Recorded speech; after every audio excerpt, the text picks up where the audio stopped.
And I'm not saying that as a knock. Because I can hear the Houstonites right now just losing their minds right now. Oh, he bashing on Houston. He bashing on Houston. No, I'm not bashing on Houston.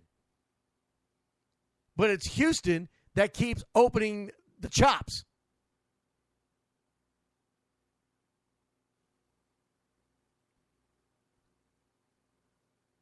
But somebody made a comment, and there were some others that said the same thing.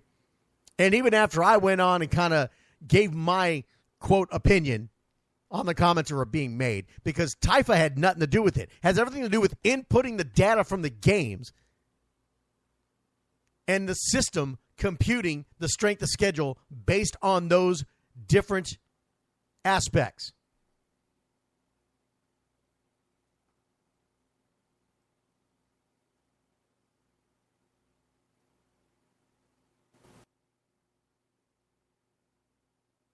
So a question is, how do you decide which undefeated team's schedule is stronger?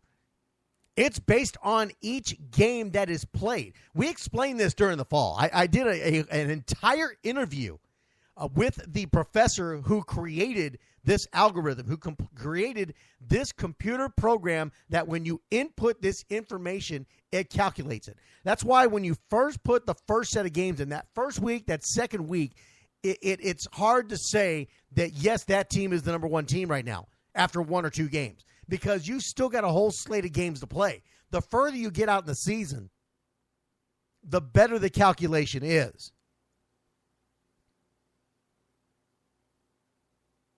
So that's why I go back to when people talking about, well, my team 50-0'd every single team we played. Well, good for you. But that can mean one of two things. Either your team is that darn good, or the teams you played suck. And the system recognized that. Because maybe you 50-0'd them, but then they played a team that's a mid-level team, and they still lost 50-0. Maybe they played the second to last team and still lost 48-0. That takes your 50-0 win over that team and makes it less of an impactful win. Now, if you beat that team 50-0, they turn around and played the second place team and gave them a game and lost 28-27. That makes your 50-0 more impactful when it comes to the system. That's how that's working.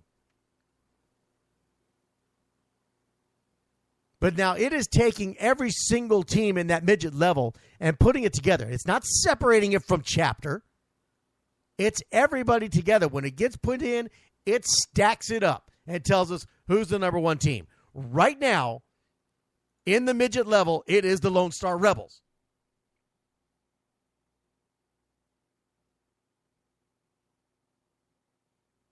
Now, does that mean that the Lone Star Rebels are the best team in the midgets? No. By standings and by strength of schedule they are, but they still got to play the game. That's the bottom line right there. They still got to play the game. So you got the 9th seed Katy Texans playing the number 8 seed Littlefield. Lone Star Rebels get a bye. Let's say the Houston chapter has been stronger in the midget level. They played much tougher games. They pushed and pushed and pushed and got that 9th seed, and they get into the playoffs. Lone Star Rebels, they get the number 1 seed because they've had some tough games. They've had some good wins on top of it, and they played other teams and had a win or had some tough losses. But you're not going to know from chapter to chapter. It just doesn't build that way. It builds it as a total. So Katy Texans, ranked number 9, could come play the Lone Star Rebels, ranked number 1, and could win.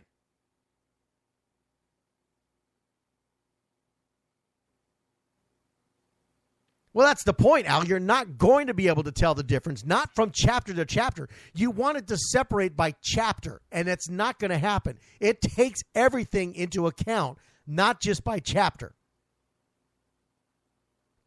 And I think the people in Houston, that's what they want. I think they want their own set of standings and their own set of strength of schedule. So basically, we end up like the old BCS in college, where you end up with 2 number 1 teams. This is giving you 1 number 1 team based on a total strength of schedule.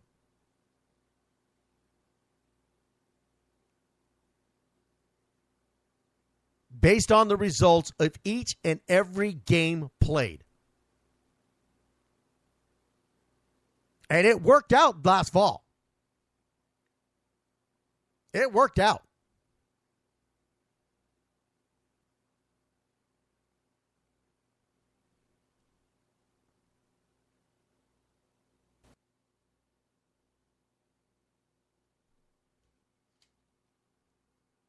I mean, that's the easiest way that I think I can describe it. And I'm no mathematician.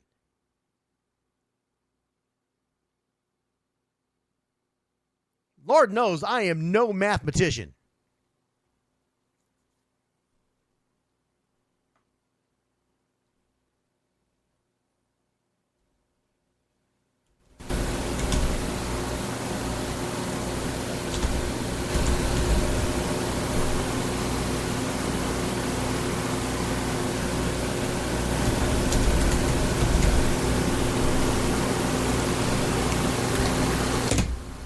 I don't even pretend to be a mathematician.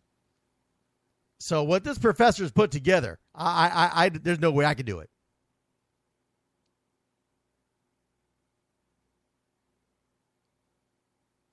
And you're right. I mean, I get it, Al. 3 undefeateds that play different teams. I get it.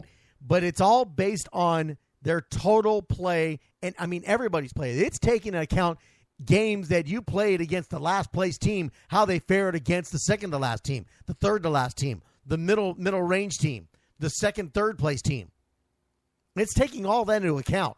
And if you can imagine, if you have a last place team that, let's say, you are the number 1 team and you defeated them 55-0, 54-0, but yet somehow they managed to play every single game that they played other than yours very close.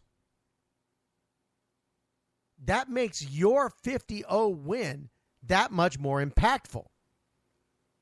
But if you play that same last team and you destroy them 50-0 or more, but yet everybody else defeats them the same way, that 50-0 win that you just had really didn't do much for you. It really didn't do much for you. I think somebody last fall asked me, so I guess if I'm up in a game, I should just throw my scrubs in. That's what he called them. But, I mean, that's what he said. And in a way, I said, yeah, why not? If you're up that high, why not get your boy some work?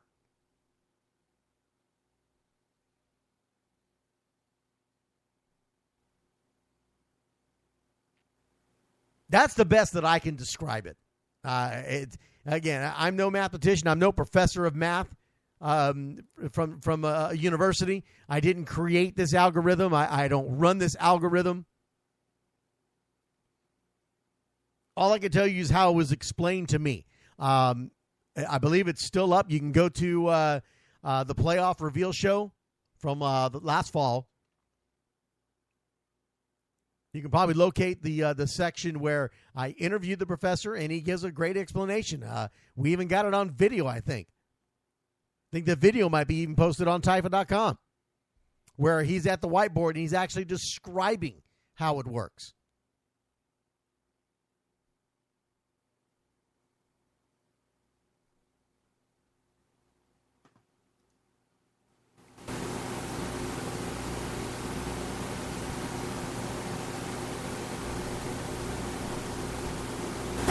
So, I mean, if you got more questions about this, by all means, I think on Typha.com there's more information about the algorithm. You can look it up, check it out. Like I said, go to Typha Radio, go to the archives of the podcast, find the Playoff Reveal show from last season. I had a great interview with him. He gives a full explanation about how the algorithm works. But I can tell you right now, if you're one of those that's asking, Well, what about my chapter?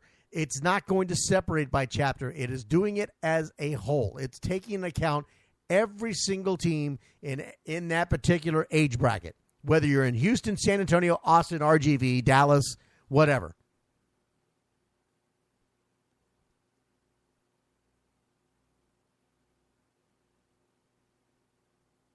So that's the best description that I can give you when it comes to that strength of schedule.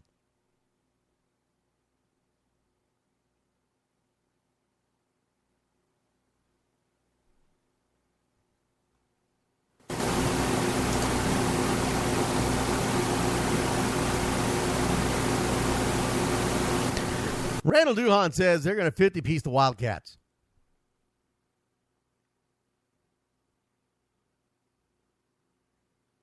So another question on the Facebook is they're asking me what's up with the $15 per person entry fee. I don't know. I don't set that.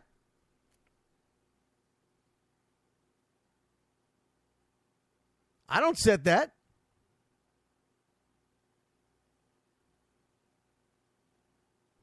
So and I'm also being asked about predictions.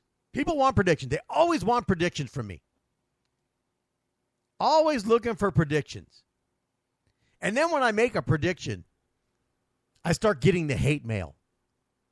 I start getting the hate emails. I start getting the hate messages on Facebook, on Twitter.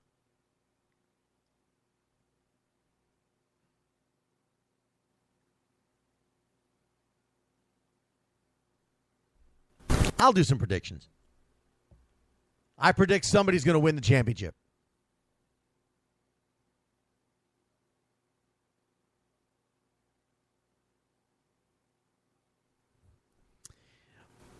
I don't have an answer for why it's $15 per person. That is just what was set up. That is a question that is above my pay grade.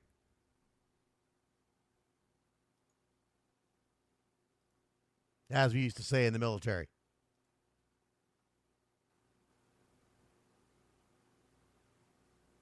Ron says, yeah, but the predictions are good entertainment. Yeah, it is.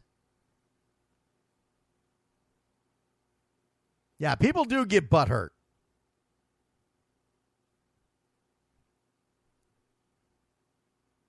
So we'll give some predictions as we continue to look in these brackets. Who got the number one seeds, etc. We'll move on from there. We'll do some predictions and get ready for that trip. It's a 6-hour trip for me. I'll be leaving from work out of College Station. And then 6 hours down, I expect to get there about 8, 9 o'clock at night. Going to be a tired drive, work all day, and then drive on down. But I'm sure everybody else will be as well. Safe travels to everybody down to the valley. Now, I'll tell you right now, I checked out the weather down in the valley for this weekend. I don't know if you've done it yet or not, but I did. I looked at it last night, and I looked at it again this morning. The wife was laughing at me because we were talking about the weather here in Brenham coming up this weekend. And then the question was, so what's going to be like in the valley for you? Saturday, 101 degrees is the high. The low is going to be 80 degrees. We're going to have a strong wind, though, 20 to 30 mile per hour winds. So if you got some teams that rely on the passing game, that's going to be interesting. So looking at a high of 101 degrees on Saturday. Sunday, high of 100. Still a southeast wind at 20 to 30 miles an hour.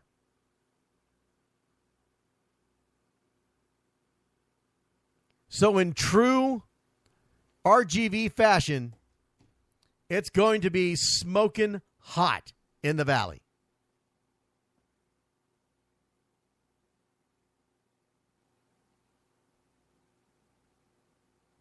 It's going to be smoking hot in the valley. Hey, keep it right here. We'll be back here on Typhoon Radio. You're listening to The Zone every Wednesday night starting at 8 p.m. You can follow me on Facebook, facebook.com/Kenny, KENNIE.long, LONG.5.